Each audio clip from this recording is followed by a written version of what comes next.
İyulun 13-də Suraxanı rayon icra hakimiyyətinin başçısı Adil Əliyev rayon icra hakimiyyətində növbəti vətəndaş qəbulu keçirib.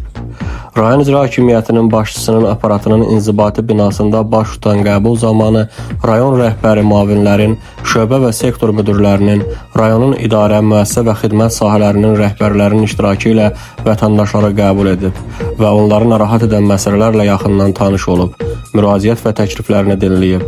Hər bir vətəndaşın müraciəti qeydiyyata alınaraq problemlərin aradan qaldırılması istiqamətində aidiyyatı üzrə müvafiq göstəriş və tapşırıqlar verilib. Sakinlərə qaldırdıqları müraciətlərə dair qanunvericiliyin tələbləri izah olunub. İcra hakimiyyətinin səlahiyyətləri daxilində olan məsələlərin həlli istiqamətində tapşırıqlar verilib. Eləcə də digər mövzularla bağlı aidiyyatı qurumlara müraciət etmələri vətəndaşlara tövsiyə edilir.